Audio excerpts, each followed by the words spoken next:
Okay, welcome, Michael and Erez. Are there any questions that you might have about anything before we jump into the quiz?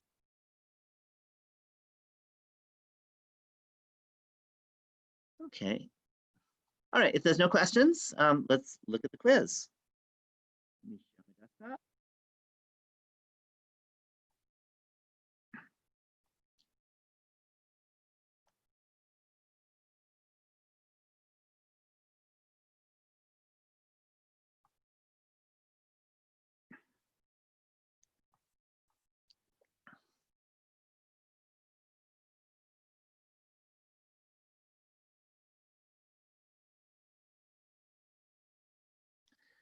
Okay, so here's the quiz.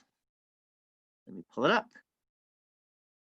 And what it says is, suppose a study was done to look at the relationship between the number of days, A, COVID-19 people take to get tested after they first get it, and the number of days, B, after tested, they take to recover.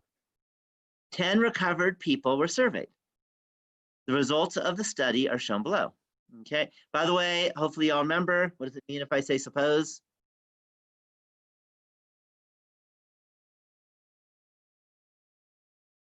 Yeah, it means I totally made up the data. So please don't say, I heard that there was these data and this was the numbers. But definitely a study could be made. I couldn't find one on the internet, but I'm sure, that the data is there. I just don't have it to grab. So I just made up some numbers, seemed to work, but I did go online to look to make sure the averages worked about right. Average number of days to get tested and the number of days after the test to recover. So I actually made those right, but then after that I made up numbers so that it was approximately that. Okay, first, write down the equation of the regression line.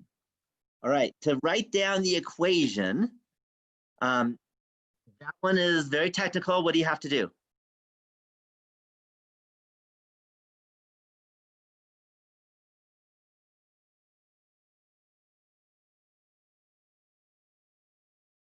Y equals A equals B. That's true.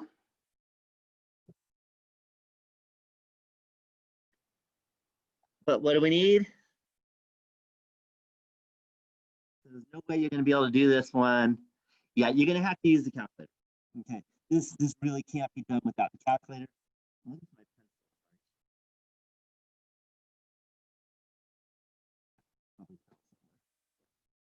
Right, here it is. Or my pen.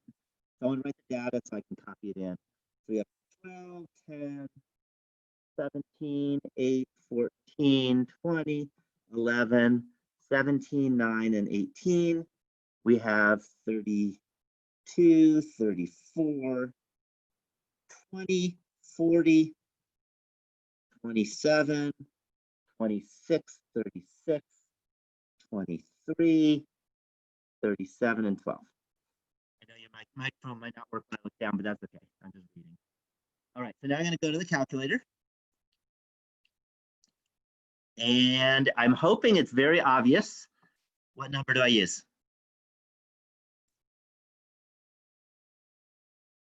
Yeah, this is 23. So no question about it, regression analysis. It's the only one for this chapter. And then if you remember, I just start typing in the points. And that's why I wrote them down so that I could just look at it and write them and type them. So 1232 is the first one.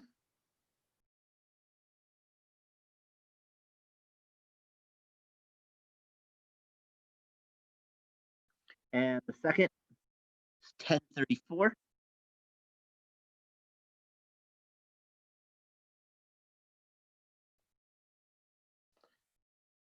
The third is 1720.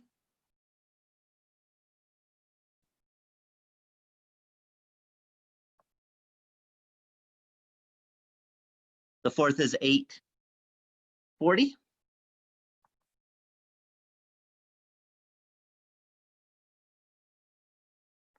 And 1427.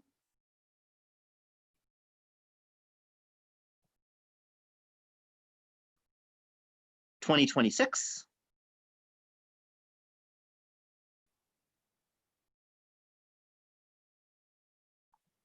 1136.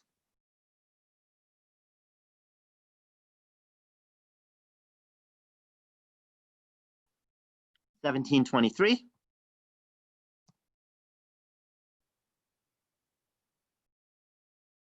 $9.37.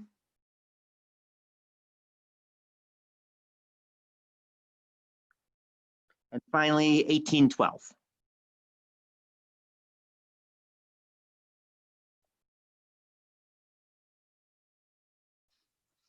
Any questions on entering the data? Okay, so there's the equation of the regression line. Y equals 53.1869 plus a negative or also minus 1.8x. I'm just going to copy that and I can paste that right into the answer.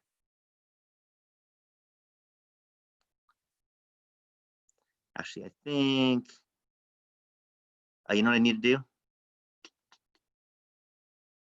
I just realized I messed up a little bit. Let me write down everything I need because I just realized I'm in editing mode, which means I can't type answers. So negative 0.8651 is R. R squared is 0.7484. And then the others we don't need. And Y equals, or Y hat equals 53.1869 minus 1.8005.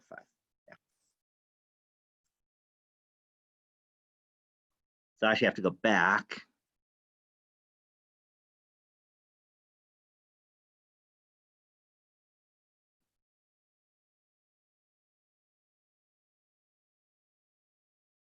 And there's our quiz.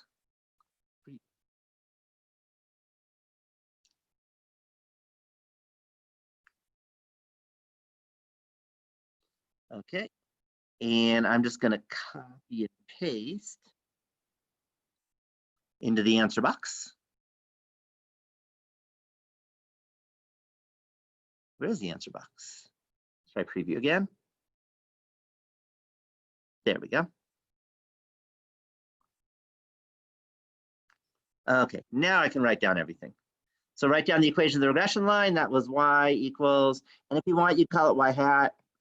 That's technically better, but I wouldn't mark off points if you wrote Y. 53.1869, 53.1869 minus 1.8005x.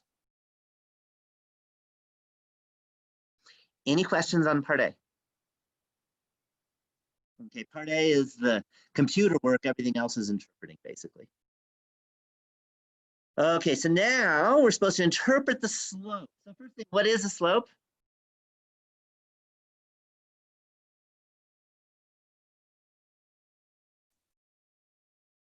Yeah, negative 1.8, and that's good enough. That's good to two decimal places, actually, almost 3. So if you don't know what the slope is, if you can't write down the number, it's going to be hard to interpret it. But as I mentioned last time, I think it's easier to write it as negative 1.8 over 1. Remember that? And that way we can interpret this as the rise over the run. So we're rising negative 1.8, or we're going down 1.8, and we're running, going up 1. Any questions on that? Okay, the rise is a change in what?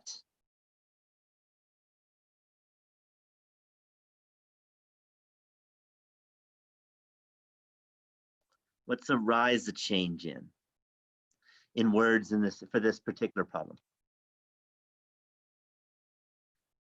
Yeah, the rise is a change in Y, and Y is the time to take to recover.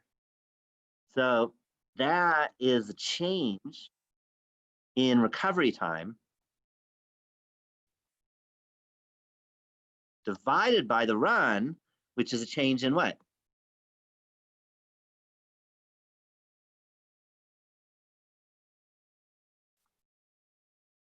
Yeah, test time. X, but even better, time to take the test. Days to take the test, the COVID test. So again, I like to write this out just because it helps me reason what's going on. So that says that we're going down 1.8 in recovery time if we take one more day longer to take the test. So in particular, I like to write it oppositely, is that for every additional day a COVID patient or COVID-19 infected person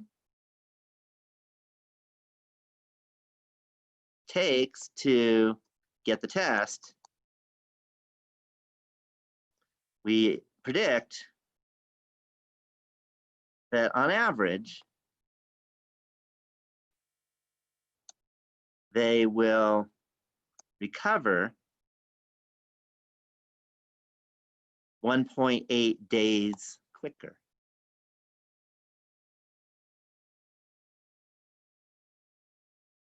Okay. By the way, I always try to make things reasonable. Do you think that would be reasonable? You wait longer to take the test. Do you think it's feasible that you'll actually recover faster?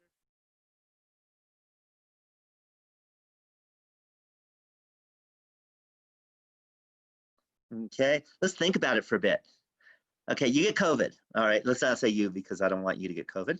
Okay, so a person gets COVID, and if they wait, let's say 2 months to take the test, they're probably already recovered. Does that make sense? So the longer they wait, the less time they have of still having it. Do you see that? And the other thing, and this is why I tried to make it reasonable, the reason why you might wait longer, right? Who do you think would take this test pretty quickly?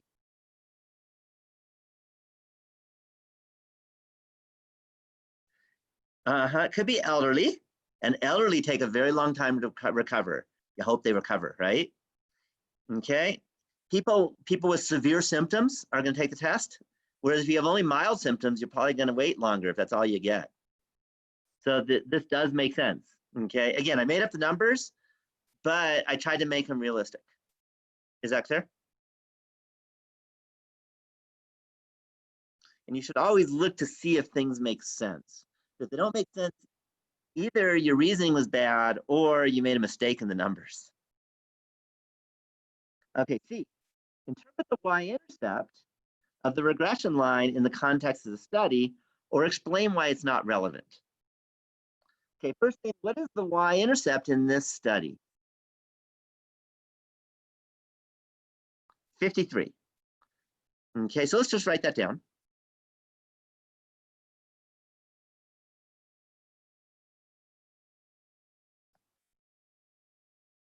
Okay, first thing, is it reasonable to recover after taking the test in 53 days? Could it take almost 2 months to recover? Yeah, that can happen. Okay. Second is, by the way, that's the y coordinate. What's the x coordinate of the y-intercept? Yeah, 0. So I'm actually going to write it as a point instead of a number. I'm going to write 0, comma 53. That helps me remember that the x is 0 and the y is 53. Okay, is it possible to take the test less than 1 day, because that'd be 0, less than a whole day after you get infected? Yeah, okay. Not very likely, but it could happen, right? You get infected and an hour later you might take the test and boy, you got it, okay? I don't know enough about the test to say if you get it, but hopefully it knows. So both of these are possible. Any questions on that? Okay. And if you look at the numbers, we got an 8. That's kind of small. It's not exactly 0, but it's not that far from 0. So numbers aren't like 1,000 away from 0 or anything. So this one does make sense to interpret. So let's interpret it. And again, we're going to be using 0 and 53. So did you just say you couldn't? It said it doesn't get tested at all on accident. Actually, you do. You can get tested. There are some people that get tested often with no symptoms. You know who those people are?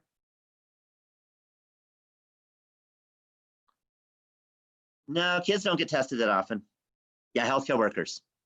Yeah, I have a friend who's a nurse, works at Barton Hospital, and she gets tested, I think it's twice a week. Okay, and she doesn't have it. She has never had it. But she gets tested because you want to make sure that the nurses don't have it. The other people who might get tested often, at least you hope they would get tested often, would be people who work in old age homes, nursing homes, for example. Because again, if one person has it in a nursing home, boy, you're going to kill like 50 people. So they get tested a lot. Okay, so it can happen. Okay, so now let's take a look. So we can say is that our best prediction, let's just go the best prediction,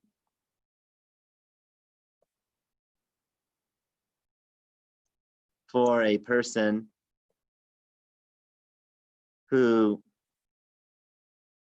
just got the infected,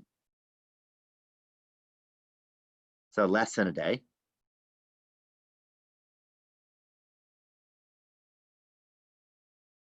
less than a day we'll call 0 days, okay, is that they will take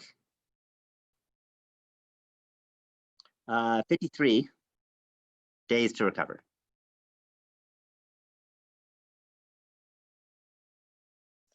Okay, I want to note something, and this is important, maybe I'll even highlight it.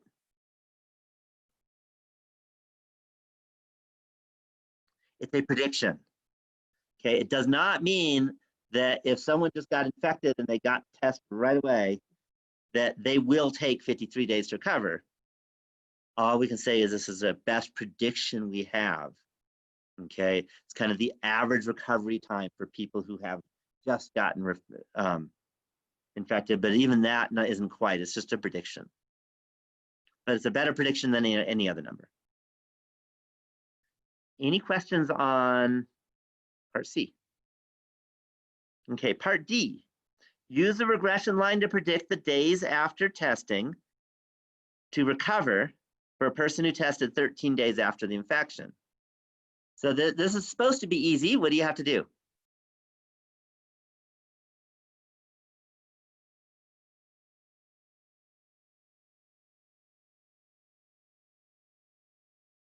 Yeah, we just plug in 13. So what I recommend doing, since I've gotten this written, I'm just going to copy this guy. I'm just going to go into my browser. I'm going to paste it. And then I'm going to go times 13 instead of X. And you get 29.78. Okay, or about 30. I'll go for 30.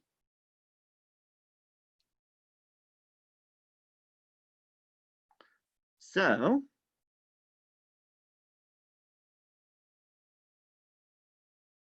the best prediction for this person is about 30 days to recover.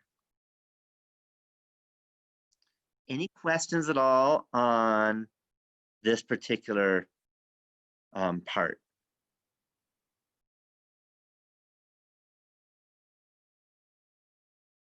Any questions? Okay, I think I put it in the wrong spot. Yep, that was D. Let's put it there. Okay, let's look at E. Interpret R squared in the context of the study. So first thing, R squared was about 0.75.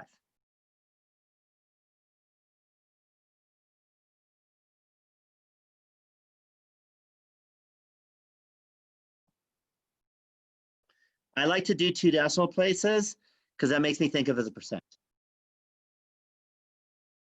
So now we got to interpret it, and this is usually the hardest part of the regression analysis, but it doesn't mean we can't do it. So notice, by the way, just to take a look, if you ignore the first row, these numbers vary pretty much, right? From 6 all the way up to 37, now 40. They're all over the place. Do you see that?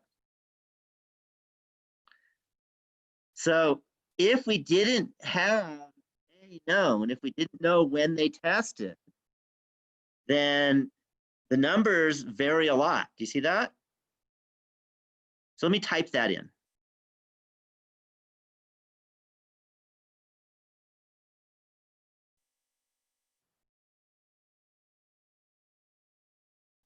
If we did not know when people tested, then the recovery time after test varies a lot. So now, how do we use the 0.75 in a sentence?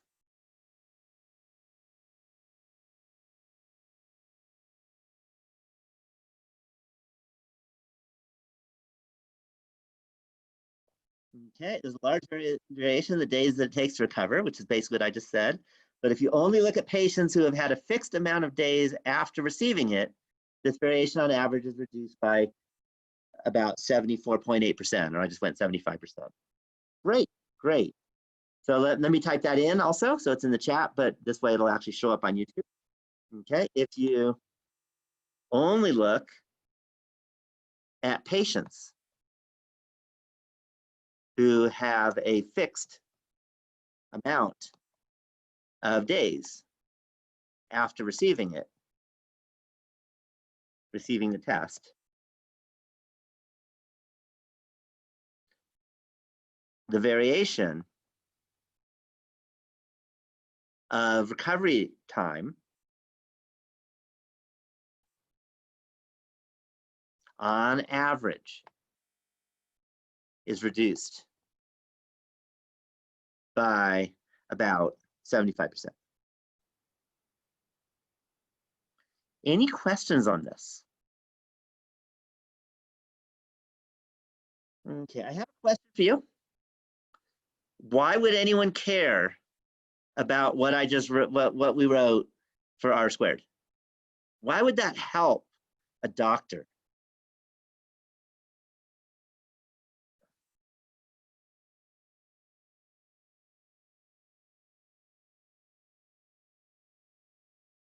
So imagine being a doctor or a nurse, that's fine too. Or a phlebotomist or whatever, whoever's testing.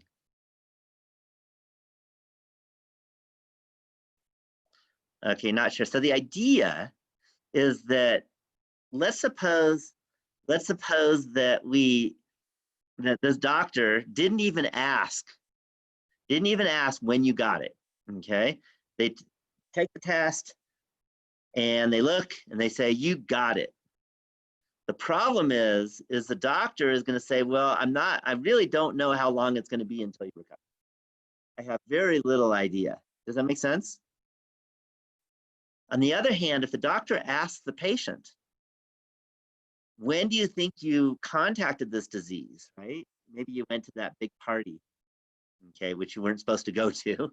You hugged all these people and they were all coughing at you. So that's probably when you got it, and maybe that was 13 days ago. Then the doctor can give you a much better estimate on how long you need to self-quarantine, for example.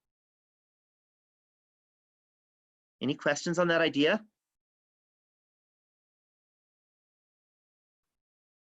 So that's the idea, is that what regression analysis does for us is it helps us get better predictions about a variable by using a different variable.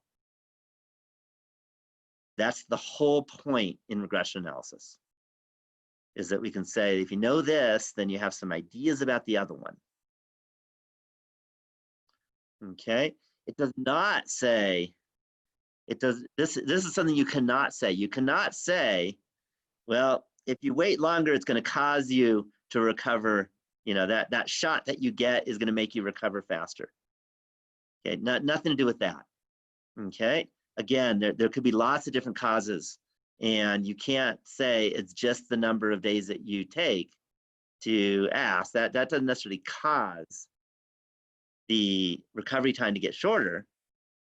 It's just correlated to it. Any questions at all on this example? Any questions?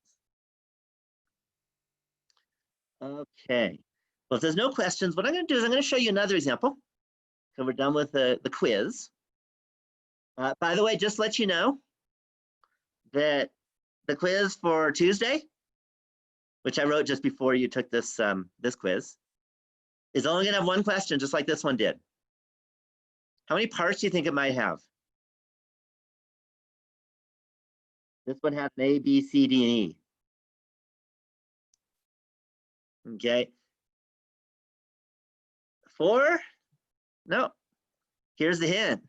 We're going to learn more stuff today. So I'm going to add on to what we're doing. Yeah, it's going to have a lot. It's actually, I think, 8 parts, maybe, if I remember right. Okay, so let you know, you can still have to do all this, and then you get to do some more.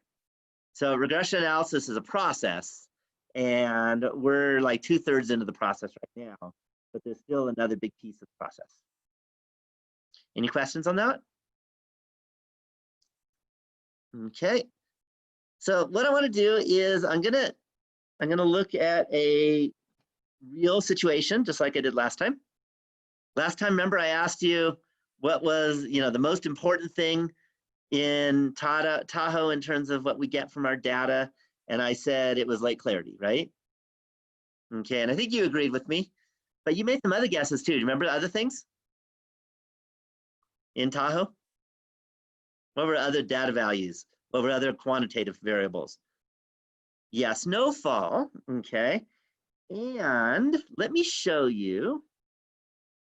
This is an email I got from Keep Tahoe Blue. Have you heard of Keep Tahoe Blue? Yes, this is from Keep Tahoe Blue. By the way, they did not email me this because I'm a statistics professor. Had nothing to do with that. They emailed me this because I'm on their email list, and mostly because I did some volunteer work, doing some. It was just kind of fun. I learned how to help them test the lake by looking at data, by looking at stuff. And you don't have to be a professor for that. It was just general random people. So they emailed me this, and the title of the article is "Where Did Winter Go?" Okay, and this is something I've noticed actually, but maybe, I don't know how much I've noticed, but I definitely have noticed it. I've noticed that we've been getting a little more rain than we used to get in the winter. Have you noticed that too? I don't know if you guys have been here a while. But when I first got here a quarter century ago, January, it snowed. It didn't rain. It snowed, it seemed like. And same thing with February, March, back and forth. And lately, we've been getting rain in January, I've noticed, a lot more than we used to. But that's just a feeling, right? I've lived here a while, and it feels like we've been getting a lot of rain. Maybe my memory is bad. If you really want to find out, what do you have to do?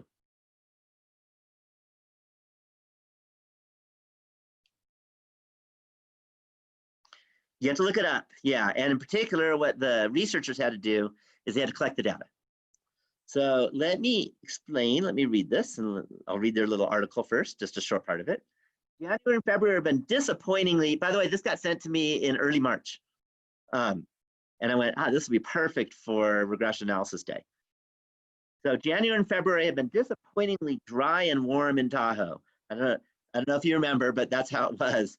But I'll tell you, it was a lot happier than April and May. I don't know if you agree, but I think you do. Even though it was warm and dry and we were hoping for snow, at least we didn't have a pandemic that we were worried about at the time. Okay, leaving our Sierra snowpack far under par. Okay, well, our team at the league joins you in crossing our fingers for a miracle March, which you actually got, which is kind of cool. More extreme swings in temperature, weather, and precipitation can be the new norm here as Tahoe feels the effects of climate change. So I'm going to mention something. They don't talk about this, but I have looked up at the data a little bit. What I have seen from data analysis is that we've increased the standard deviation. And I don't know if you two have been here a long time in Tahoe, have you? Okay, so what we've had 5 years, so not that long, not enough to really see a standard deviation. I've been here 24, by the way. So I've been here a long time, enough to notice. And there's definitely a higher standard deviation in the amount of snowfall. Okay, I've noticed that. And they say that it's going to get even more so. We're going to have giant storm winters, and then we're going to have big droughts, and not a whole lot, yeah, per year, and not a whole lot of just average years. Okay. Why is that? That's actually really, really complicated. That it's the global warming, it's the climate change. Climate change is a better word for that because it's really change and more than warming. So that's deep. Okay, so that has to do with carbon dioxide, right? So that's what creates that. But I'm not going to get into that. But what I'll get into is to read a little more. Okay. Weather and precipitation could be the new norm here in Tahoe, feels the effects of climate change. The impacts are showing up in other ways too, including warming lake temperatures and a shift in precipitation to more rain and less snow. And they sent me this, okay, which is to me a pretty interesting data set. They've been collecting the data since 1910. This goes to 2018, actually. It doesn't go to 19. Okay. 20 is not done yet, so obviously they don't have that yet. But this is up to 2019. And if they didn't do this for you with that dashed line, you might look at that and just say it's all over the place. What do you think?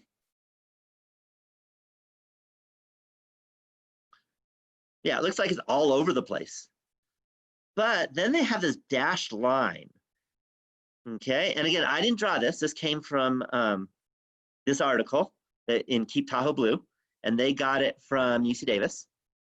And it's not some statistics class either, by the way. This is the research that UC Davis does. And what do you think that dashed line is? Any guess? Yeah, that's the regression line. Okay, that is a regression line. And you know how to do this by typing in points, right? But here's what I didn't want to do, and my guess is you probably wouldn't either. I didn't want to look really close at each of these hundreds of values, over 119 or 20 values, and type them all in. So what I do?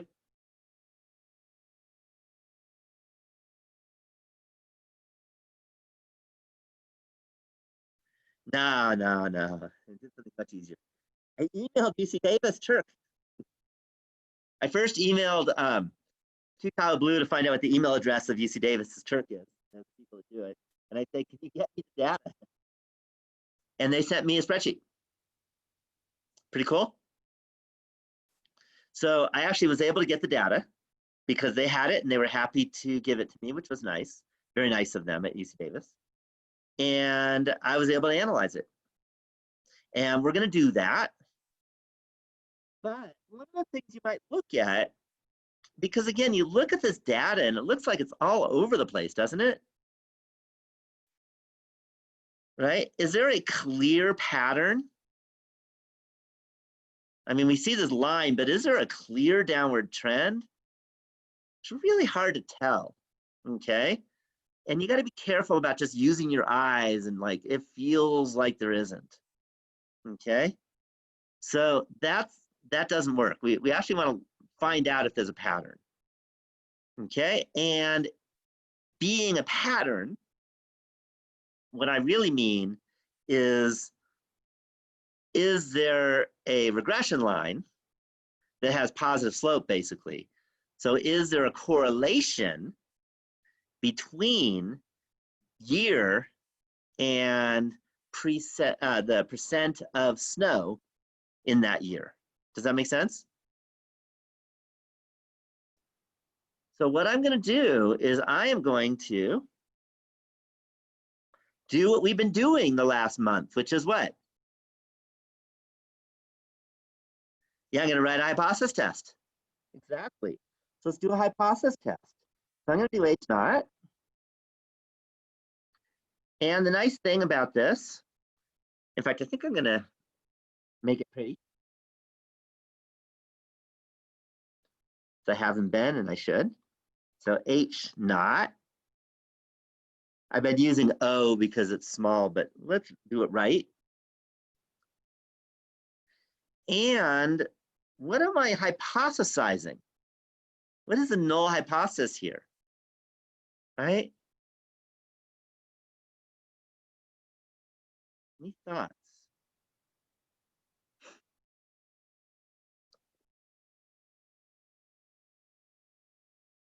And not in symbols, just in words for now, and we're going to put them in symbols.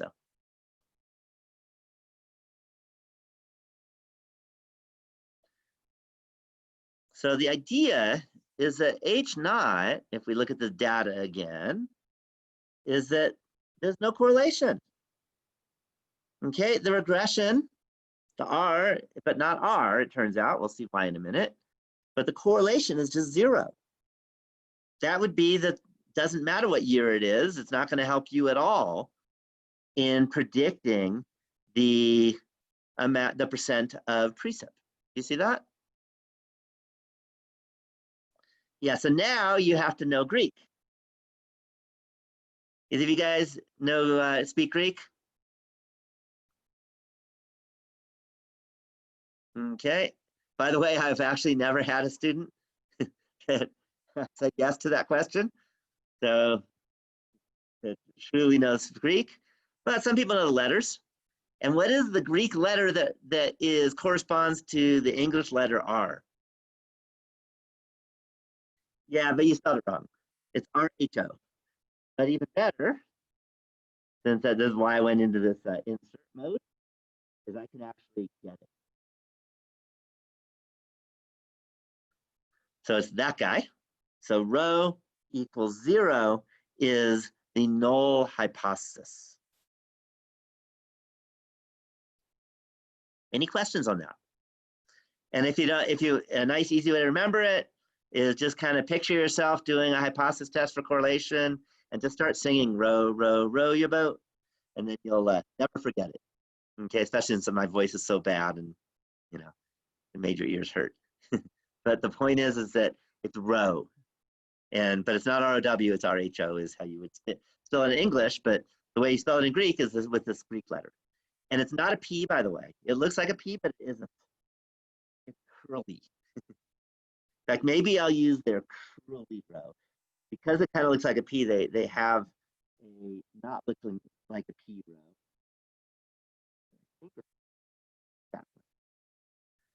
Yeah, that's not really what it looks like. I'm going to do this. Okay, now if you're drawing it, it doesn't matter. Okay, and then we're going to have H1.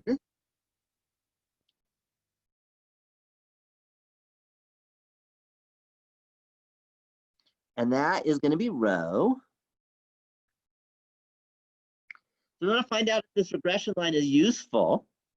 So if it's not useful, the correlation is 0. If it is useful, the correlation is not 0. Does that make sense?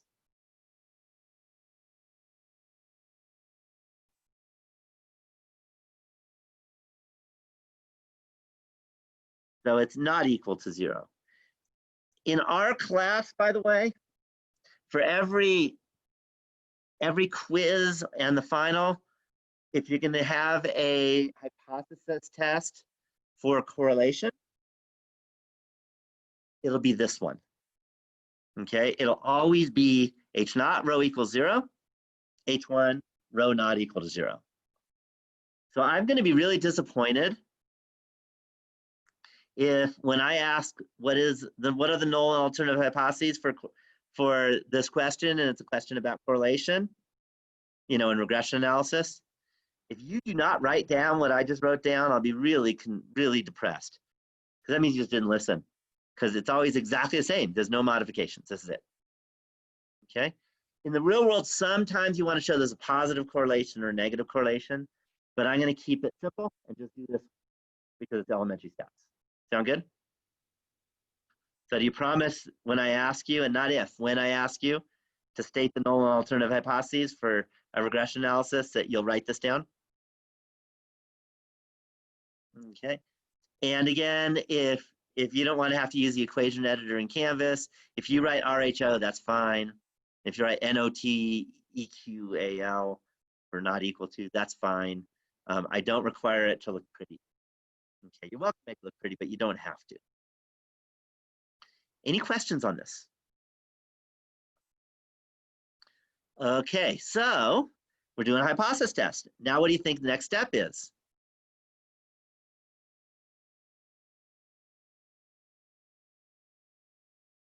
Yeah, we have the data. And as I mentioned, I emailed UC Davis, their institute.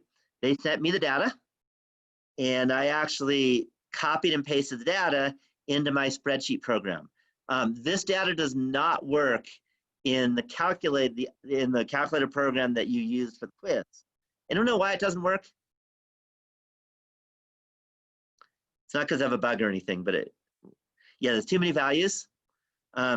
So what I have done is, if you remember the spreadsheet program that you used for the project, there's a tab that says regression. And I copied and pasted the data that UC Davis sent me. So that took not even 20 seconds, by the way. Whereas if you had to type this data in, boy, that would be a pain in the you know what, because it goes on and on. Do you see this? I don't think I could type it in without having some kind of typo either. I'm not good enough. Maybe you can, but it just keeps going and going and going and going. Okay, so there's 110 data values. The good thing about having 110 data values, well, I still have a spreadsheet after the quarter ends. Oh yeah, this is, the spreadsheet is Google Sheets, and Google doesn't go away. What could happen, and this happens every so often, I hate this, but Google could decide that there's too many people like making viruses out of this kind of stuff, and then they could cancel it. But so far, so good. But the stats button, that one doesn't work for everyone because of the virus issue, the box plot and stem and leaf. But it works for some. If you check the box saying, yes, I trust it, then it'll work. This is here forever. Okay. And it'll hardly change ever, probably. If someone has a suggestion, I add something, but that's about it. Or if anyone finds a mistake, which is pretty rare. Okay. So that's the first thing. Let me go back to the top. And now we'll look at what we hadn't looked at before, and that is the hypothesis test. And one kind of interesting thing, which I will not even attempt to explain why, is that it actually uses the t-distribution. Okay. The reason is very intense. And no, you need to be like, not just it's not enough to get a bachelor's in math. You actually have to get into graduate school and do graduate school in mathematics to learn about it. So, but you trust me that the proper distribution to use for regression analysis is the student's t-distribution. And we have a two-tailed p-value, okay, and t is negative 4.18 about. We have a two-tailed p-value. And in fact, again, if you look at the scatter plot, it's not obvious. I mean, it looks like kind of a night sky almost, but it isn't. Because look what the two-tailed p-value is. What do you notice?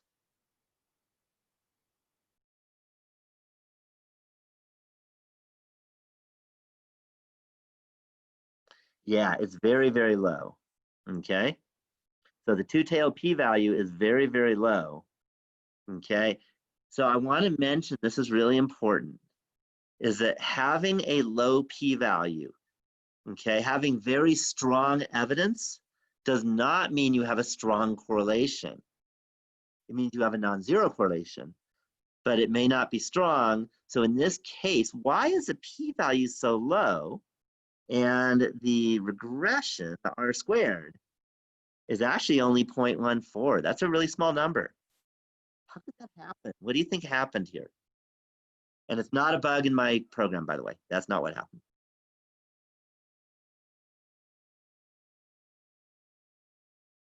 So what do you think happened? How could that happen? No, they're definitely related, but there's something else going on here. Why you could have an R squared that's only 0.14 and a p-value of 0.00006.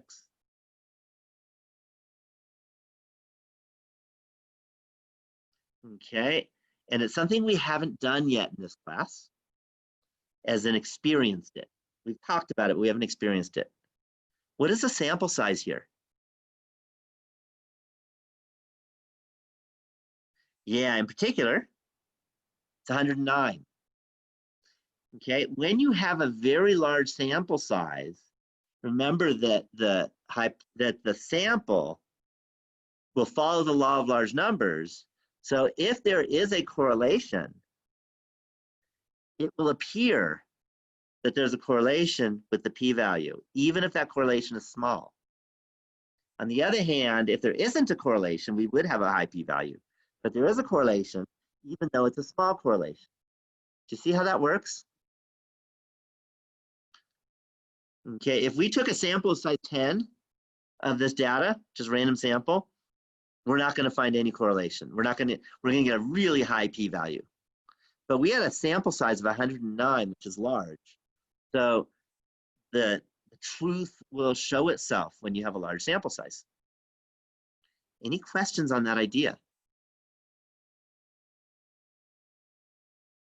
So again, don't get confused between having strong evidence for a correlation and having a strong correlation. They're very different. Okay, here we have a weak correlation, but we have strong evidence that there is a correlation, a non-zero correlation. And that's because the sample size is large. Okay, and the other could happen too. You could end up with an R of 0.95. And are there any situations where you can get an R of 0.95 and a very high p-value? Could you imagine it? Yeah, and how could that happen? Yeah, but if you had a sample size of 3, then you have no chance of a good p-value if you have a sample size of 3.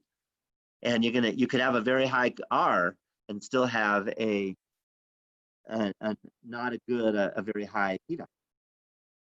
Does that make sense? Uh-huh. Is one of you the cormorant and the other one of you the bat? Just a guess. Are you guys in this program? Oh, you're not. One is, one isn't. So one of the things I've learned about this has kind of gone viral, and I think there's like 1 million people using this. Oh, I don't know, how do you see your symbol? That's a good question. That's good. Yeah, I'm not sure. Ask Google. Okay, so any questions about the p-value and the difference between a strong correlation and strong evidence for a correlation, and a weak evidence for correlation and a weak correlation, because they mean different things. Okay, so now that we have our p-value, which is again 0.0000587, etc. Now we can start making conclusions. I do want to note one more thing. If you know the two-tailed p-value and you know you have a negative R, how do you get the left-tailed p-value? It's very easy. That's a hint.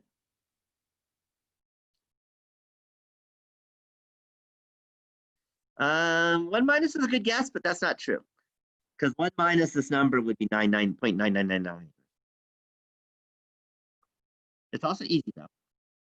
Okay, so the left tail p-value, you divide by 2. Because if the left and the right is this number, and you want just the left, you divide by 2. Okay, if you want the right p-value, then you subtract from 1 and then divide by 2. If you have a negative r. If you have a positive r, then it's vice versa. Divide by 2 to get right, and subtract from 1 and then divide by 2. Okay, so I wanted to mention that in particular because Anna asked me, Anna's our meta tutor, she couldn't make it today. Something really good is happening with Anna. Any guess? I hope it's really, for her, I hope it turns out good. She's got an interview, so let's hope she gets a good job. So she's got an interview. I don't even know what the job is, but she's interviewing right now. So she couldn't make it and she apologizes. But I told her that full-time jobs are much more important than part-time tutoring jobs. So yeah, she should go do the interview. Hopefully you all agree. Okay. So anyway, we have a 2-tailed and we have 4 zeros and a 6. So let's write some stuff down. So we had our p value was equal to 0.1234 and a 6. And just for fun, the test statistic is equal to negative 4.18 is good enough.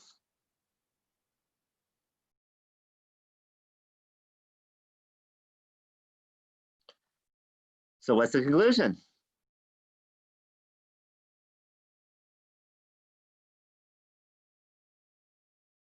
Hopefully you both know.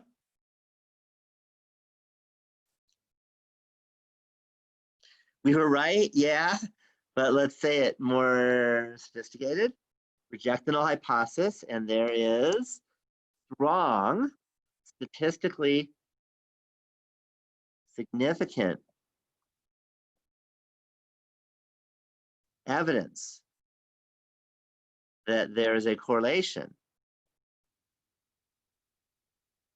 Doesn't mean a strong correlation, but there's a correlation, a non-zero correlation between the year and the percent precipitation. Percent.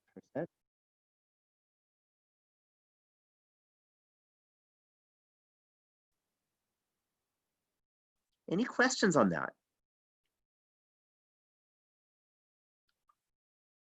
All right, just for fun, because we're in the middle of regression analysis. So what you often do is you start with a hypothesis test. So I want to make some notes about this. Is that if there is no evidence, then don't even try to interpret the slope. Y-intercept, I guess, or y-intercept.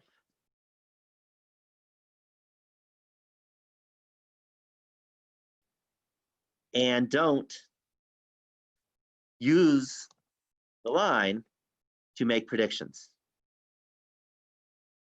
because it's useless. Since the regression line is useless. Any questions on that?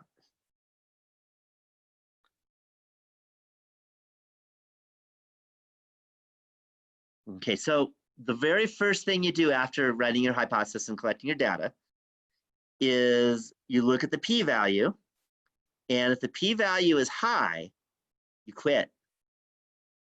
Okay, sometimes what you do, and I won't make you do this in this class, but it's what you would do in a little more advanced way, is that if the p-value is high, it does not mean there's no relationship between the x and the y. What does it mean? And the hint is I'm missing one word, and it's an important word.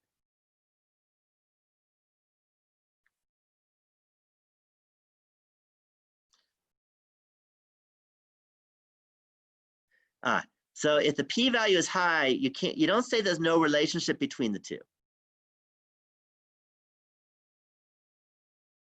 What do you say?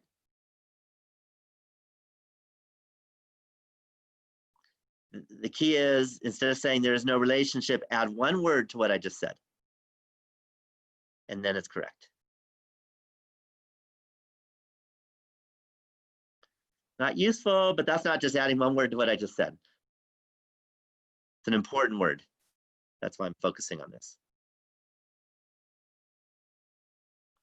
Okay, the word is linear. So there is no linear relationship between the two variables. Okay, so what other kind of relationships could happen besides linear relationships that you've learned in your math classes in the past?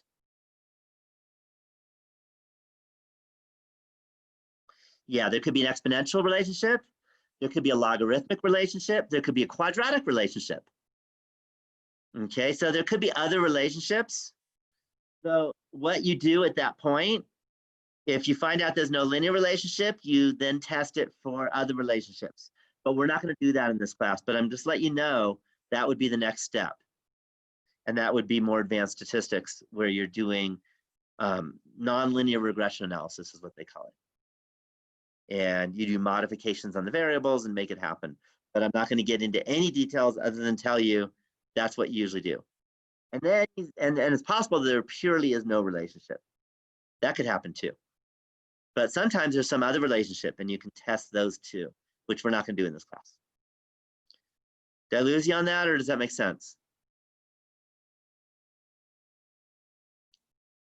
Okay, so for example, if you did the same from 1910 to 2019, but instead of doing percent precipitation, we did the population of the world, then you're not going to get much of an R, but there is an exponential, and actually even better, there's something called a hyper exponential relationship. I'm not going to get into the details on that, but you can trust me on it. So there's a lot of things that have other relationships besides linear. And that's how you deal with them, is you take another statistic. Okay, or find someone who knows their stats better than just elementary stats. Any questions at all on this idea? Okay, but in our case, we did have a small p-value and there is statistically significant evidence. That means we can continue on. Is that clear? So now we can go and we can say the equation of the regression line is y equals a plus bx. A is about 401 and b is about negative 0.18.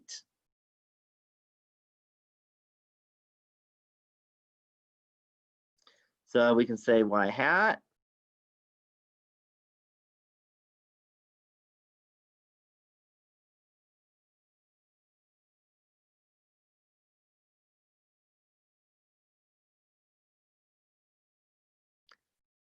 I think I do it this way. There we go. So y hat is going to be equal to, was it 401 minus 0.18. Any questions on that? Okay. Do you think the y-intercept is meaningful? Let's start with the slope, sorry. So let's do the slope. So we can look at the slope. What is the slope first?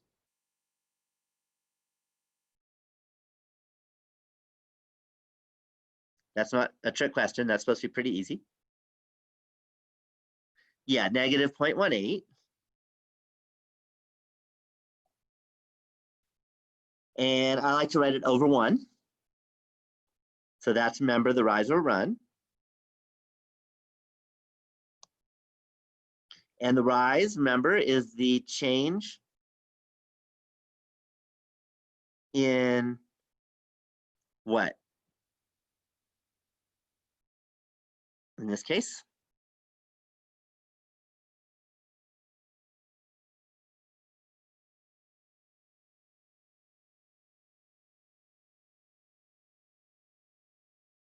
So was it the change in?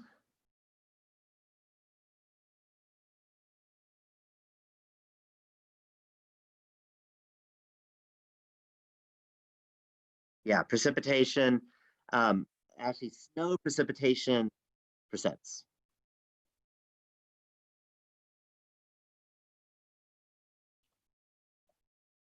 Oh, good. I wasn't sure if you spelled it wrong or if I spelled it wrong. It was you this time. Usually it's me. So the change in snow precipitation percent divided by, and what is the run?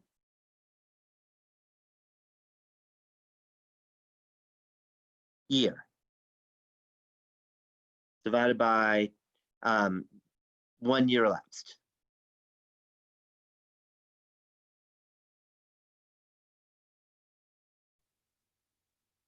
Okay, so now we can write a sentence. Okay, very similar to the quiz. Again, there's, regression analysis is really one problem and you just got to learn it. Okay, yeah, this one's precipitation. The last one was a couple days ago's lake clarity, and your quiz was something else. So they'll be different, but the steps are the same and the wording is very similar. So now how do we interpret it in a sentence? See if you can put it as a sentence. It'd be great if both of you can, but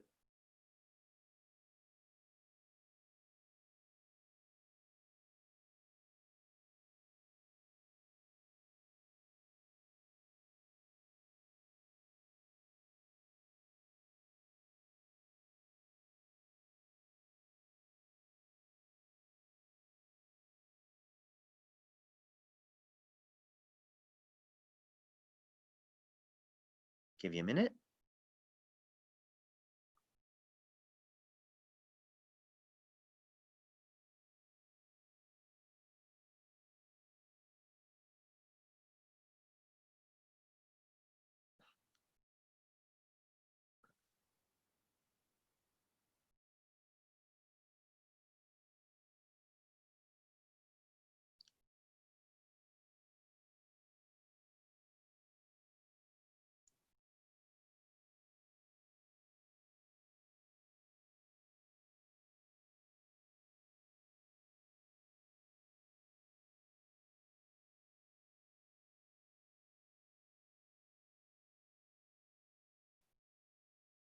So hopefully you're all typing the sentence.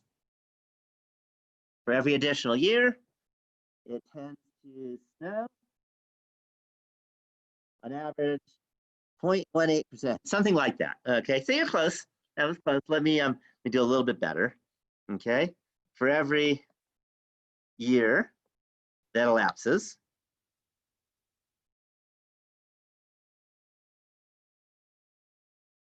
there tends, on average, to be a drop in the percent snow compared to rain by 0.18%.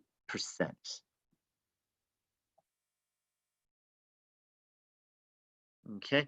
By the way, does that mean that over the time, every year, does that mean that over time we're getting less and less snow?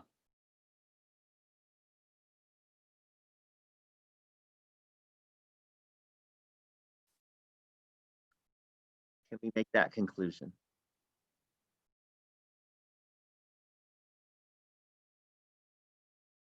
Okay, the answer is you can't make that conclusion. Okay, because this is a percent snow based on total precipitation. So it could be we're getting more rain and more snow, but a whole lot more rain. Do you see that? And then the percent snow will go down. Even though we get more snow, if you get a whole lot more rain, the percent snow goes down. Does that make sense? So you can't say we're getting less snow. What we can say is that the percent of snow compared to rain has gone down. Any questions on that? Okay, and in fact, a lot of the models say we're supposed to get more precip total in California, at least. That's some of the global, the climate change models. More droughts, but also more gigantic storms. And total is supposed to be a little bit more precip. Yeah, coming years, and we're talking hundreds of years, by the way. So you can't say that about 2 or 3 years. This is, you know, in the long run. So just a note. What about the y-intercept?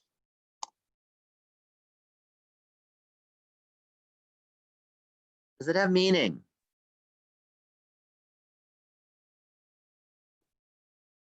Yeah, why doesn't it have meaning?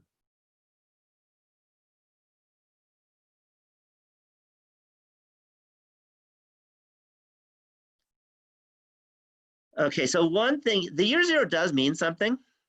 I mean, was there a year zero? Yeah, it was a year zero. Okay, it happened, right? Right, 2020 years ago existed. Okay, there wasn't a year, there wasn't a year negative 50 billion. Do you guys know that? Okay, there wasn't a year negative 50 billion, but there was a year zero. There wasn't a, do you know why there wasn't a year negative 50 billion?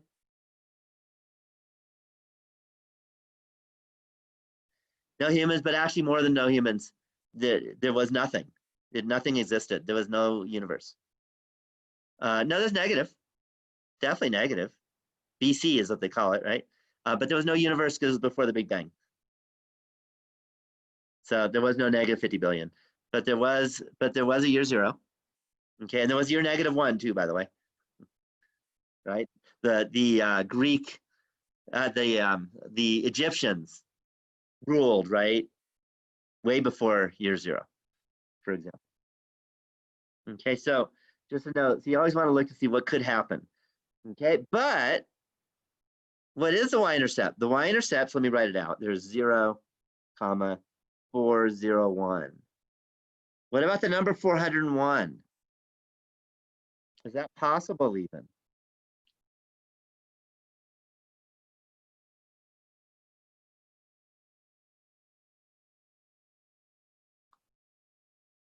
What do you think?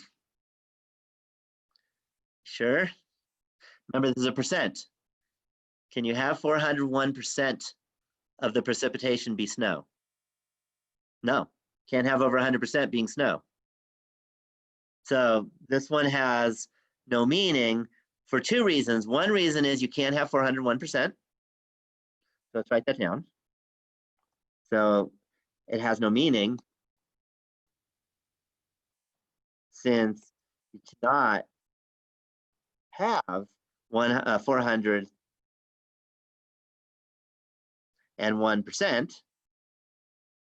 snow. Right? Let me write snow percents cannot be larger than 100%.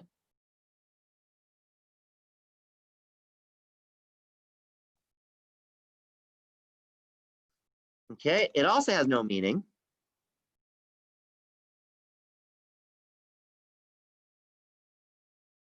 since 0 is nowhere near the data values collected. Let's write the X values for the data collected. And again, if we go and look at the data, the first year they looked was 1910. And 0 is so far away from 1910 compared to all these, these just go from 1910 to 2019. And 0 is nowhere close to the data values collected. And if you're nowhere close to the data values collected, then the regression line shouldn't be used to make that prediction. Okay? Just like you would not use the regression line to predict the percent snowfall in the year 50,000, because it's nowhere near 29 or 2019. Does that make sense? So there's two reasons why the y-intercept is not useful in this case. Any questions on that? Okay, but the line is useful. So predict the percent snowfall in next year, 2021. How do you do that? The hint is it's easy.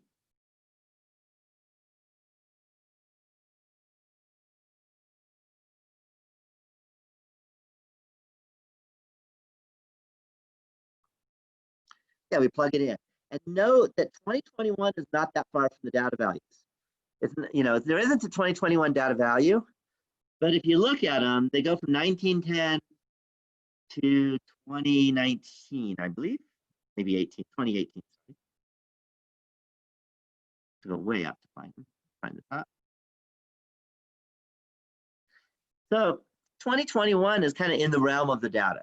Okay, it's just outside the data values. That's okay. You don't want to be, just not even in the realm. That's not good. So what we can do is we can say, aha, 2021 would be like right there, and that's kind of in the general area. So what I can do is I can take the equation, put it into my Google search bar, take the x, turn it into times 2021, and I get 3722.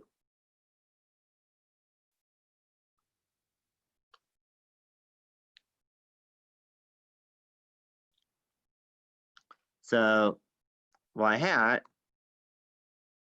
of 2021 is equal to 37, let me look at it one more time, 3722. Oops, wrong one.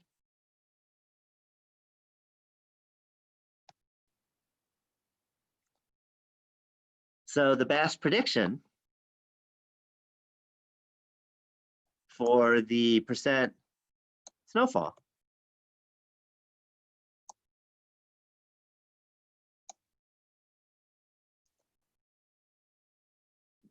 of precipitation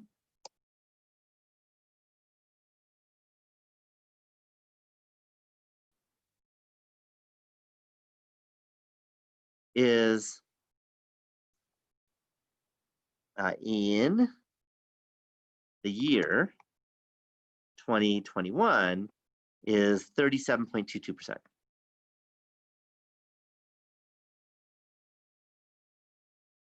So again, on average, it goes down every year. That doesn't mean that it's going to be 37.22. And in fact, if you remember, if you look at the data and you look at that original article, it's all over the place. You see that? So it's just a prediction. That's all it is. It doesn't tell me no, it's going to happen. It might be very different from it. But if we're going to make a prediction, that's the prediction. Okay. Notice, by the way, in the year 1910, we're looking closer to over 50%. Okay. All right, any questions on that? Okay, so there we have it. Okay, what about R squared? Again, let's go through each of the different things in regression analysis. R squared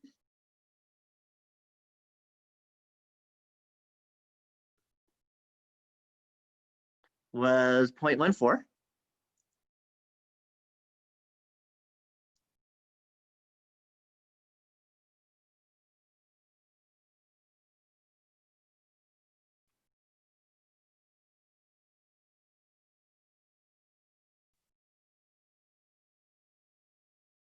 So let's see if you can predict, let's see if you can interpret what this R squared represents in the context of this study.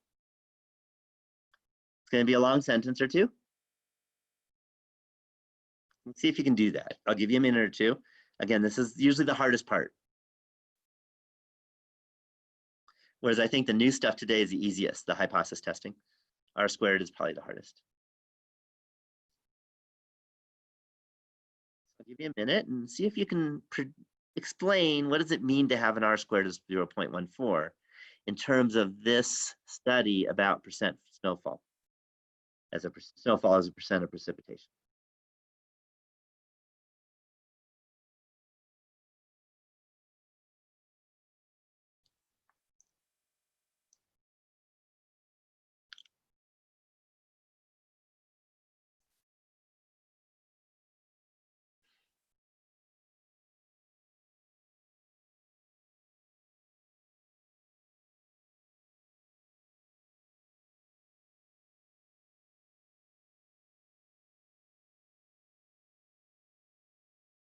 Okay, it doesn't fit as well as a higher R squared. That's true, but I want specifically the 0.14 or the 14%. Okay, yeah, like there's a large variation in snowfall percent. A large variation in, let me write snowfall as a percent of precipitation. But if you only focus on years that are close to each other,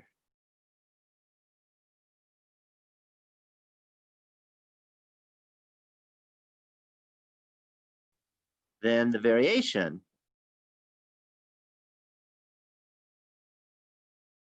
on average is decreased or reduced if you want by 14%. Okay, so does that tell you that we can make a really good prediction in 10 years what the snowfall percent will be?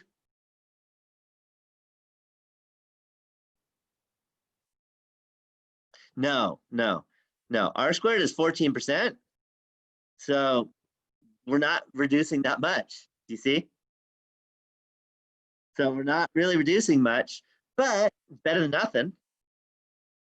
So what this says is that there may be some other variables that are much more important than just the year. Okay. And other variables might be, for example, El Nino conditions. I don't know if you've heard of that, but there's something called El Nino that makes our weather really different. Okay, and there could be other things too. There could be sunspots or that kind of stuff too.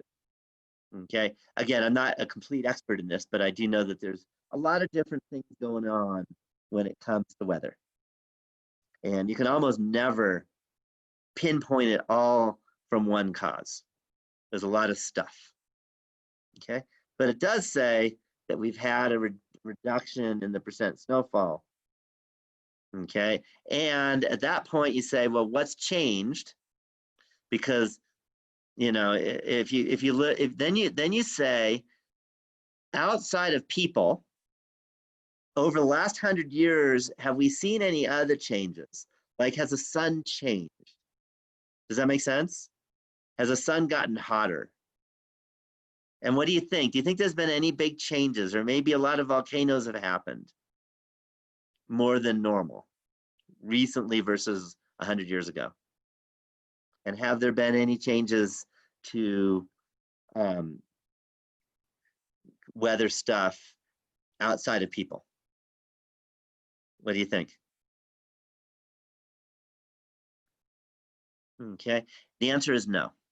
Okay, and that's the way you decide that climate change is an issue and it's man produced is you look at the correlation, you say, yes, there is correlation. And then you say, well, what else is going on that's outside of man over those 100 years? And they haven't found anything. Okay, there's nothing else on Earth that has really changed outside of man. Does that make sense? So other than man, the Earth has been very stable, and that's why you say, yes, global warming, climate change is an issue. And it's man-induced, therefore, we need to do things about it. Okay, that's how you do things. Unfortunately, not all politicians understand statistics. So again, if you don't understand statistics, you may not believe statistics and just think that it's just wrong. But that's not, statistics is not wrong. It is analyzing data and making predictions based on it. Okay, there's nothing immoral or anything about it. Does that make sense? So that's why science should rule, in my opinion. Okay. Any questions at all on this example? Any questions? I wanted to go through a full example in depth, and all examples are somewhat similar. Please, on the test, don't write the word snowfall. Just because I said they're all similar, you're not going to see the word snowfall. Okay. On the quiz, it's something else. I will tell you it's not about snowfall. Okay, but kind of the way you write stuff is similar. Okay, just not about snowfall and percent precipitation. It'll be about other stuff. Okay, any questions on that? Okay, let me ask you something. Let's say you did a study.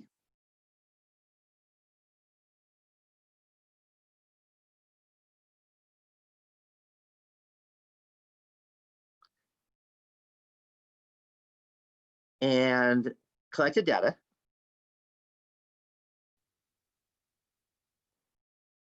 Of the amount of cigarettes, I write cigs, that people smoke. I guess there's number instead of amount.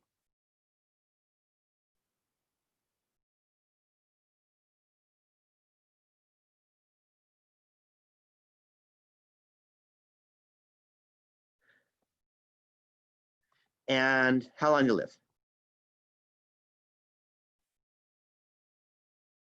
And suppose you found a correlation of R equals negative 0.93. Okay, can you say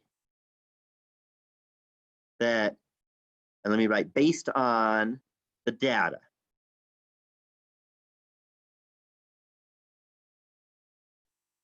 can you say that smoking cigarettes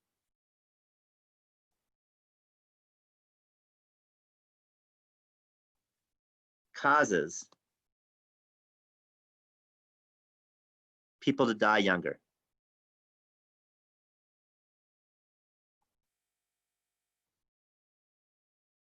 What do you think? You got an R of negative 0.93.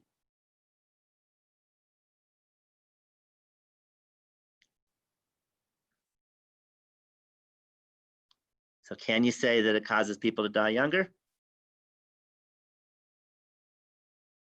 Okay, so I'm going to say something, and I purposely made this one because I wanted to mislead you. The answer is no. the answer.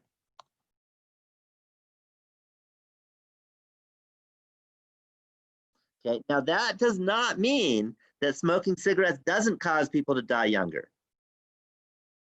What it means is that if all you know is the data, you cannot make a causal conclusion. Does that make sense? So let me tell you how a proper study is done. A proper study involves not just statisticians. A proper study involves medical professionals and biologists. And they look at people's lungs and they see that people who smoke cigarettes have there's all kinds of chemical things going on in their lungs and maybe their heart, and it's killing them. Does that make sense? Then they do statistics to back up the claim. Then they can say, based on the data, that smoking cigarettes causes people to die younger. Okay, it goes together. You can't do causation based on statistics. Got it? You have to have science too. Is that clear? And they do have science. Okay, I'm not telling you that cigarettes don't cause you to die younger. I'm telling you that if all you have are data values and an R, you can't make a causal conclusion. You have to have a combination of the data and the science.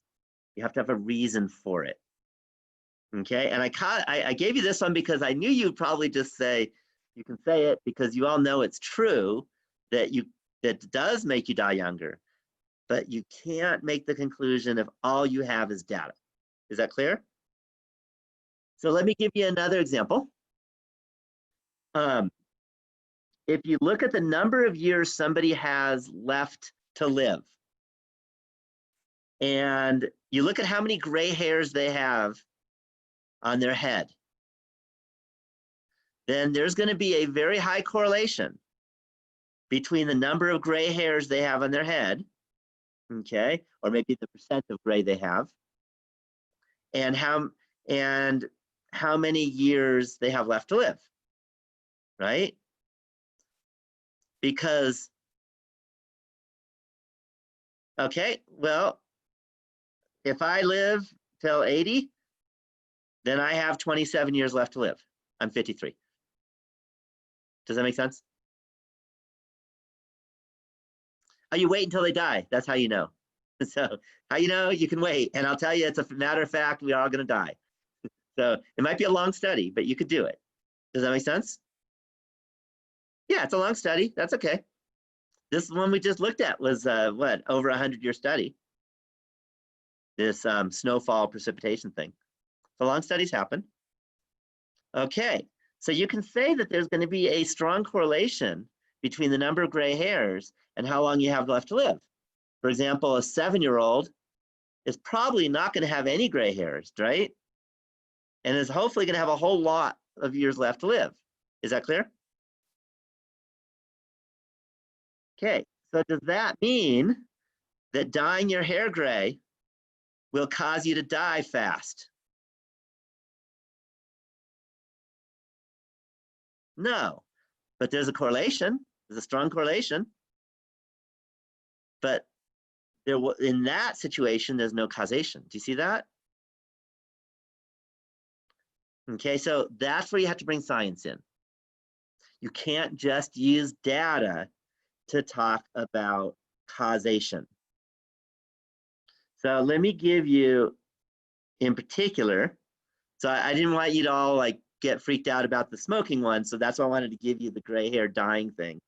You know, and changing in dyeing it to be not gray. You can do the other way around and then you'll live longer. No. If you have gray hair and you dye it brown, you're not going to live longer. Do you agree? Okay, so here's some things. Words to avoid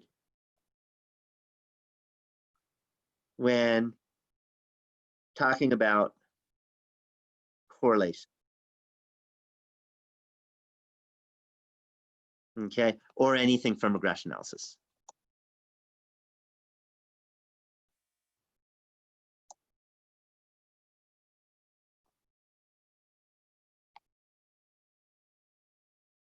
Cause. Okay, there's a word with cause in it, and you even see it more often. What do you see? Has those letters? Yeah, because. Okay, you can't say you're going to die because you dyed your hair, you made your hair gray or something. Do you see that? So because is another bad word with correlation.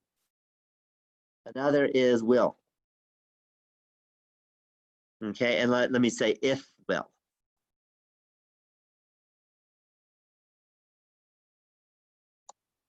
So you can't say that if you dye your hair gray, you will die younger, because that's the causation word. Is that clear? And there could be others, but I wanted to give you kind of the big ones that people make mistakes on. Any questions on that? Okay, so how do you get causation? Okay, or conclude causation.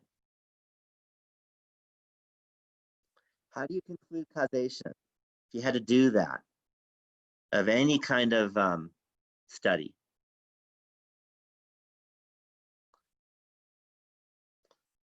Okay, so for example, by the way, the years elapsing is not causing climate change. What's causing climate change are people. It's not years. Yeah, you could do science. Okay, and there is one way of doing statistics that you get causation. And I bet you hate it when I say this, but we talked about it on the first day of class. Might have been the second day. I think it was the second day. And you remember? Don't you hate it when I say that? But it's a good review. Sample type, a good try, but sample type won't help you with causation.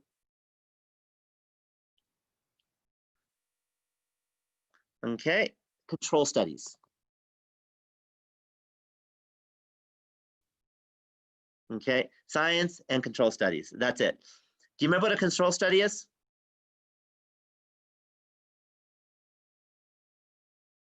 Yeah. Okay, so that's when you break the sample into two groups randomly. One group does it and the other group doesn't do it. Or you could do a control study with regression analysis, and it's not this group and that group, but you can give everybody a value that they have to do. So for example, and this would be very unethical, by the way, is you can get a bunch of volunteers, maybe 1,000 volunteers, and you randomly assign them a number, maybe between 1 and 20, and then you force them to smoke that many cigarettes every day for the rest of their life. And then you look at the correlation, and then if you find a correlation, you actually can say causation. Now, what's the problem with doing that? Yeah, you can't force someone to smoke cigarettes the rest of their life. Do you agree? So there are issues with control studies. So the first thing is control studies on people is very difficult, but you can do control studies on animals. Okay, so you definitely can do it on animals where you make this animal do this and this animal do that and this other animal do that, and there aren't as many ethical issues. Okay, and on plants, I've never seen an ethical issue with plants. You could do control studies with plants. You can give, like, say, does more or less sunlight, is there a correlation between how much sunlight a plant gets, how many hours of sunlight a plant gets? Is that correlated to, how much fruit it's going to produce? And nobody's going to complain about ethics if you give one plant more sunlight than another. Do you agree? Okay, so don't forget that it's not always people we're talking about. Okay. Any questions on that? Okay. If you're doing year versus anything, you could never do a control study because you can't control year. You can't make something be a year. You can only do an observational study because you can only observe a year. You can't control something to be a different year. Okay, it's just silly. It doesn't make sense. But there are things that you can do control studies on, and then you can talk about causation. Otherwise, you can never talk about causation. So in this class, there'll never be a time where I'll test you and the word cause is okay.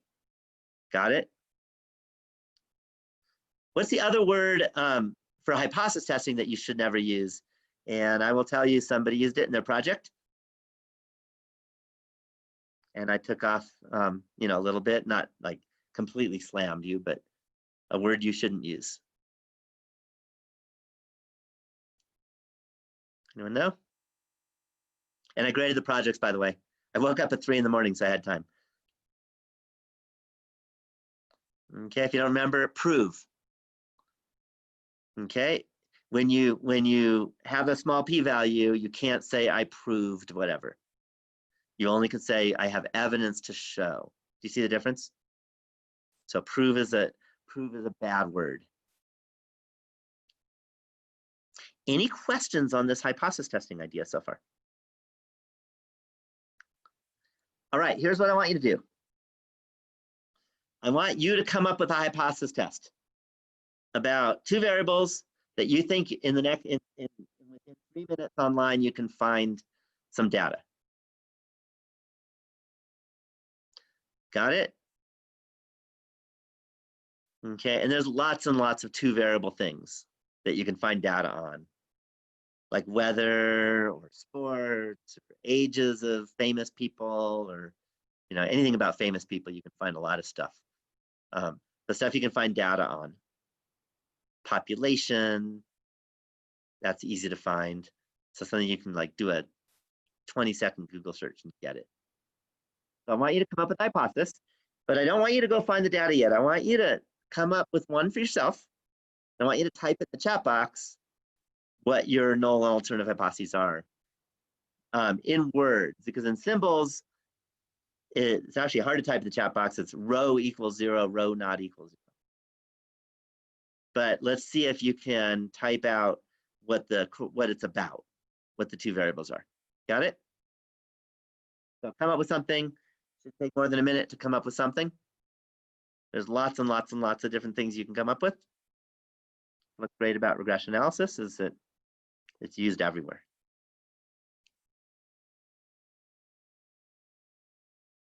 And it should be something you can find data on the internet from. Quick. So I'll give you another minute. Because we only have a little less than 20 minutes left.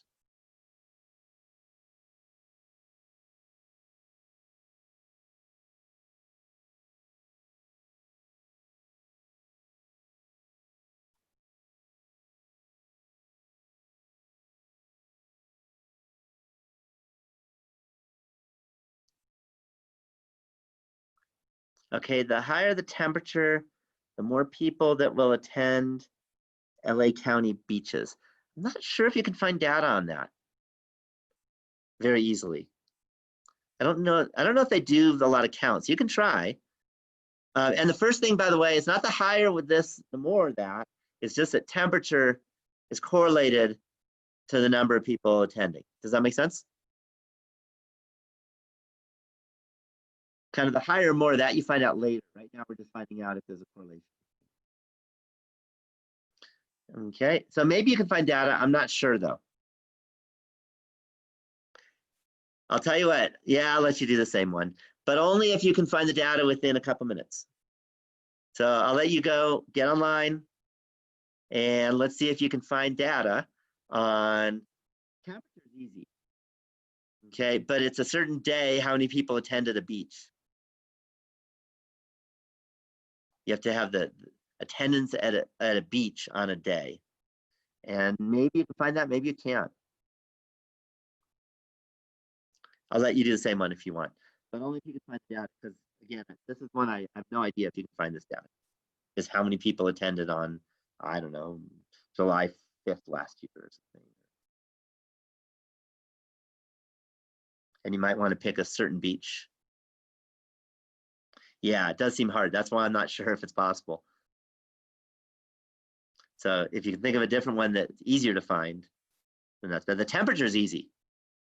It's easy to find data on weather.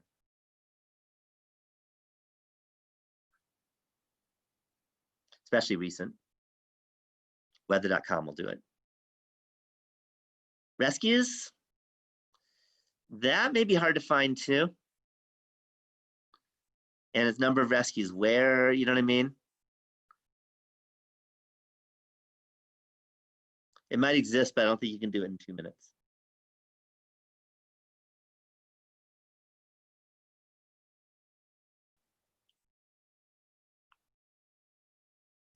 Average California temperature and what?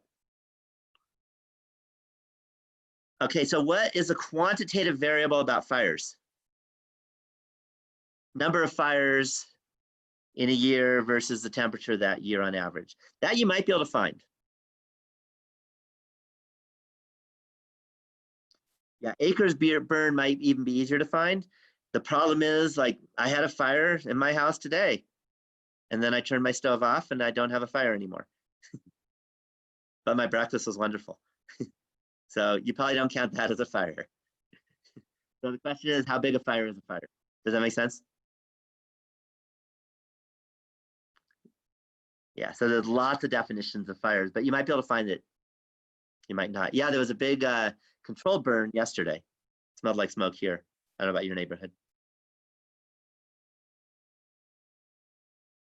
So if you can find it, go for it. But you have to go find it. So go look.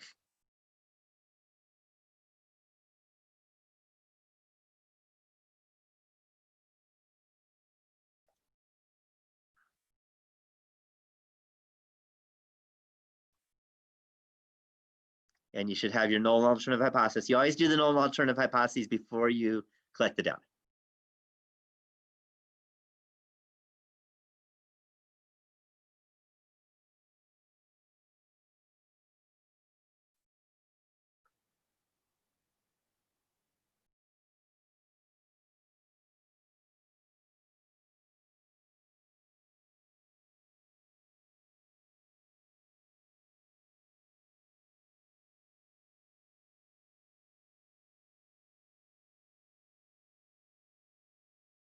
And don't get a huge data set, or it's going to be too hard to type in because we don't have that much time.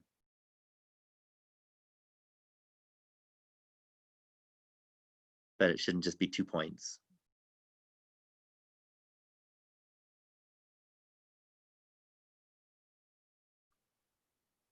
Did you find your data?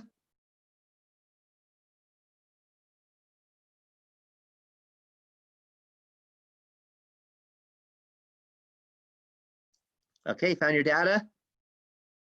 Yeah, it's taking too long again. I was worried about it. I don't know where all this data is on number of fires. But yeah, you can ask. Ask it when I say ask, I mean ask Google. Let's see if Google knows.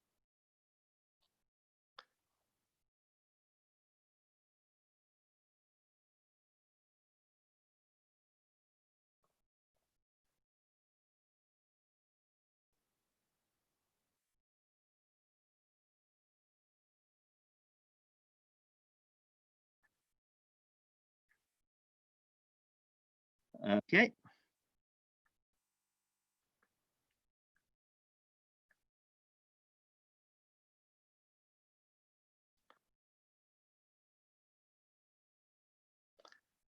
So I got a few years.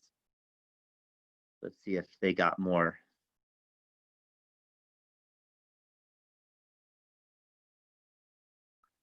19, 18, 17. 3 years isn't enough for statistics ever. That's a sample size of 3 is not okay.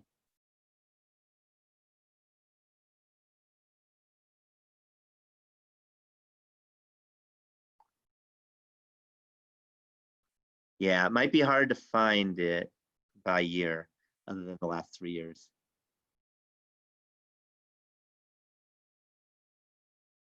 I'm not seeing it. At least not right away.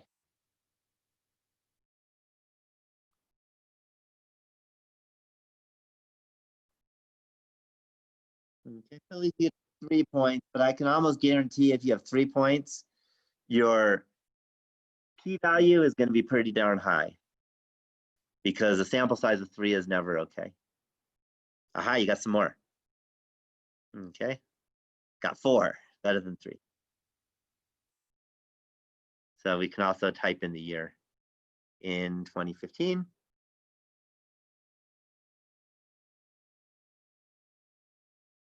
Look at that. So that seems to work. 14. See how many you'll know. Aha, Google's smart. Can't even imagine doing this 30 years ago. I didn't. I mean, I taught it 25 years ago, but I didn't do Google stuff. 2013. Yeah, you can go here and it looks like you can do every year.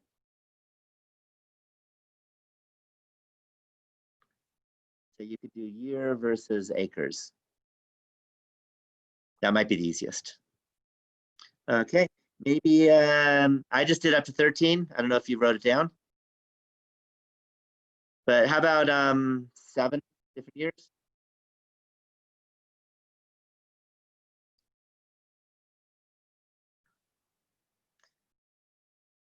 And I think you're pretty safe to rounding to the nearest 1,000. Maybe even 10,000 is fine. And you can even do it in 10,000 so you don't have to type so much. So for example, 25 for 2019, 189 for 2018, 138 for 2017, 67 for 16, 89 for 15. It's less writing.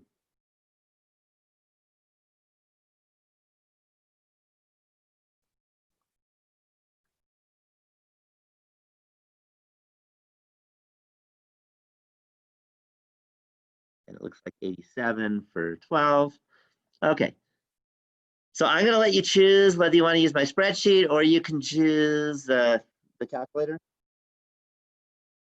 that I created.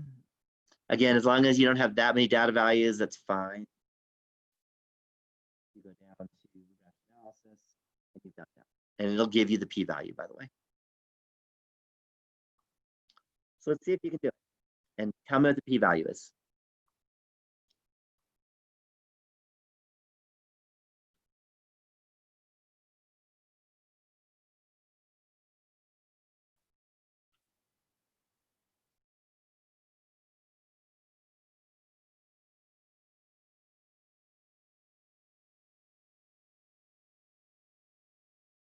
But I do want to let you know that the x-axis doesn't always have to be year.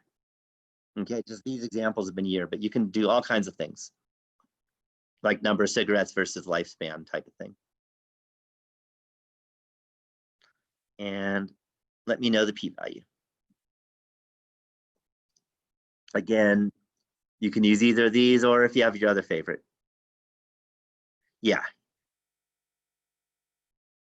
Yeah, I think year will take too long to do temperature. And since the year is just there when you look it up, I go for year.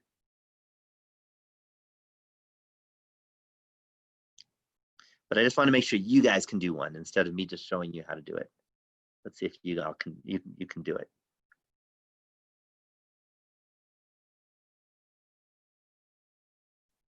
Now X would be year.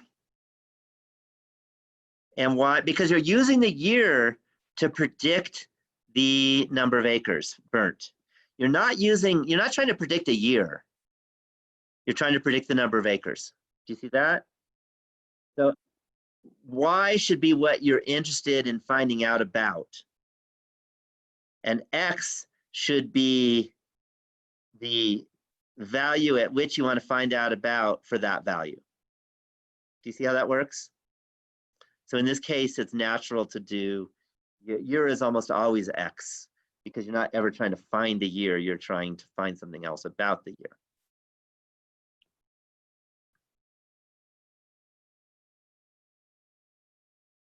Just like the cigarette and lifespan, X would be cigarette, because you want to see how does cigarette influence lifespan, not how does lifespan influence cigarette.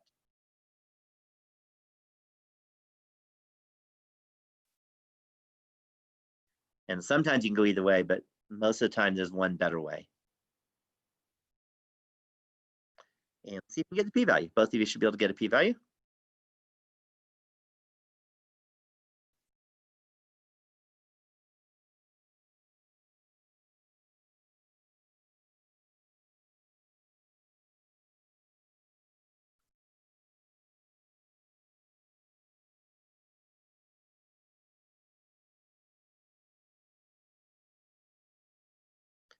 Okay, 0.551. You did exact numbers, okay, which is fine. If you didn't, you'd still get about 0.551.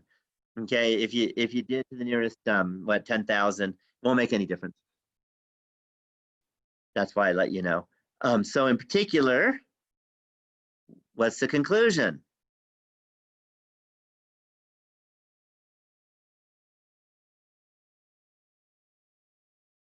Yeah, we failed to reject. Does that mean there's no correlation between year and fire acreage or burned acreage? Not yes. No. When you fail to reject, you just can't say anything. You can say we don't know if there is a correlation. Okay? Because in particular, there's two things that could happen. One is there could be no correlation, but what's the other thing that could happen? What's the other reason why you might have gotten such a high p-value? There is another reason. Yeah, you had a small sample size. And as I mentioned, if you have a small sample size, you almost always get a low p-value. That's why small sample sizes are bad. Okay, over 30 is still what you want, is you want a large sample size. Okay, so the examples that I gave you, like this example we're looking at now, had a very large sample size, and even though the correlation wasn't large, we were still able to reject the null hypothesis and say, yes, there's a correlation, even though it's not large. Do you see that? Whereas if you have a small sample size, then we just say we don't have evidence, so we have no idea. And that's all you can ever say with a high p-value is, I just don't know. Okay, so the fancy way of that is there is statistically insignificant evidence. Any questions at all on this example you just did? Okay. So in particular, you stop there. Again, I could ask you what the equation of the regression line is, but don't try to use it because we don't even know if there's a correlation. Is that clear? Okay, that's about what I needed to talk about. Just to remind you about calendar, 2 weeks from today is, yeah, 2 weeks from today is the final. I want to ask you guys something. Do you want it to be 2 hours, or do you want me to give you the 2 hours and 25 minutes?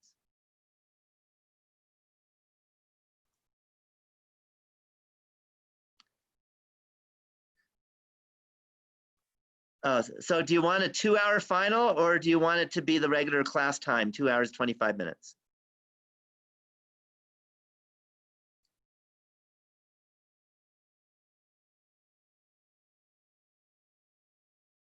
You're always done early, but not everyone's done early. Okay, because technically the exam's supposed to be 2 hours, but we're online, so I can do whatever I want. You know what I mean? Time is a whole different thing now. Do you want? It's not what I want. This is for you guys. All I'm doing is grading. So the problem with being longer is that you'll be more tired. The problem with being shorter is if you make a mistake, it zaps you more. Does that make sense? So if there's one problem you don't know how to do, it can mess up your grade more. So that's your choice. Yeah, more questions, and more questions means one problem wrong out of more questions is a smaller percent deduction. Do you see that? So if I could give you a 5-minute final with one question, sounds fun, except that if you get it wrong, you get a 0% on the final. Do you see that? You want that? I don't know. Now that I won't do. What if I told you it's going to be a really brutal question? So I'll let you think about it, whether you do like longer tests. Okay, so we'll talk about it again next time. I haven't written the final yet. I'm going to be doing that probably next week, early next week. This weekend, by the way, you probably won't get a hold of me this weekend. I'm going backpacking, so I'll be off grid. So don't be surprised if it takes 2 days for me to get back to you, which is not my normal self. But if I'm backpacking, I'm backpacking. We'll have to see. It's going to be a little cold, so I'm not sure. I might change. My friend and I might change our minds, but I might be off grid for this weekend. Any questions before we call it a day? What stocks should you buy? I think we're a bit high right now, though. I think I've been so busy, but I heard it went down today. Is that true? All right. Thanks for the class. Thanks for coming. Yeah. So I've been too busy to actually follow the market very much lately in the last like 3 weeks. So I don't have a good suggestion for it. Sorry. Yeah, always happy to answer questions. Next class is fine too.